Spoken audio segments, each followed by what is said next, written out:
At nangyari ang langit at ang lupa, at ang lahat na natatanaw sa mga iyon.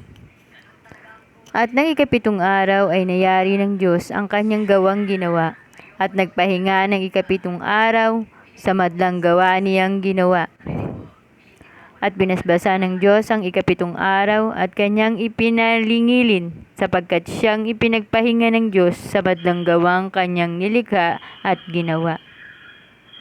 Ito ang pinangyarihan ng langit at ng lupa, nang likhain noong araw na gawin ng Panginoong Diyos ang lupa at langit.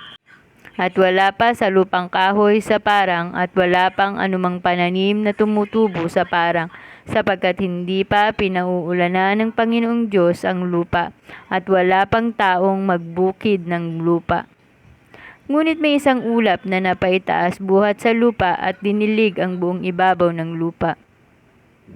At nilalang ng Panginoong Diyos ang tao sa alabok ng lupa at hiningahan ang kanyang mga butas ng ilong, nang hiningahan ng buhay, at ang tao ay naging kaluluwang may buhay. At naglagay ang Panginoong Diyos ng isang halamanan sa Eden sa dakong silangan, at inilagay niya roon ang taong kanyang nilalang. At pinatubo ng Panginoong Diyos sa lupa ang lahat ng punong kahoy na nakalulugod sa paningin at mabuting kanin, gayon din ang punong kahoy ng buhay sa gitna ng halamanan, at ang punong kahoy ng pagkakilala ng mabuti at masama. At may isang ilog na lumabas sa Eden na dumilig sa halamanan, at mula rooy nabahagi at nagapat sa sanga. Ang pangalan ng una ay Pison, na siyang lumiligid sa buong lupain ng Habila na dooy may ginto. At ganito, sa lupang yaoy mabuti, mayroon din naman doong bedelyo na bitong onyx. At ang pangalan ng dalawang ilog sa Gihon, na siyang lumiligid sa buong lupain ng Kash. At ang pangalan ng ikatlong ilog ay Hidilsel, na siyang umaagos sa tapat ng Assyria, at ang ikaapat na ilog ay ang Euphrates. At kinuha ng Panginoong Diyos ang lalaki at inilagay sa halamanan ng Eden, upang kanyang alagaan at ingatan. At inutos ng Panginoong Diyos sa lalaki na sinabi, sa lahat ng punong kahoy sa halamanan ay makakain kanya na may kalayaan.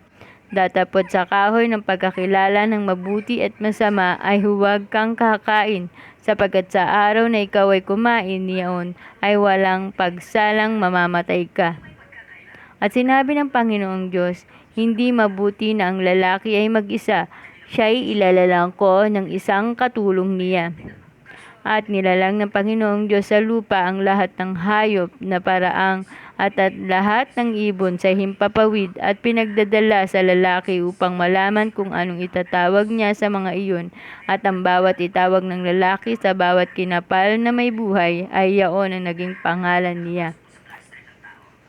At hinulugan ng Panginoong Diyos ng di kawasang himbing ang lalaki, at siya'y nakatulog, at kinuha ang isang kanyang mga tadyang at pinaghilom ang laman sa dakong yaon.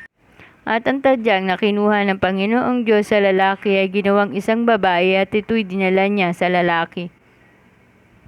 At sinabi ng lalaki, ito ang buto ng aking mga buto at laman ng aking laman. Siya'y tatawaging babae sapagkat sa lalaki siya kinuha. Kaya't iiwan ng lalaki ang kanyang ama at ang kanyang ina, at makikipisan sa kanyang asawa, at sila'y magiging isang laman.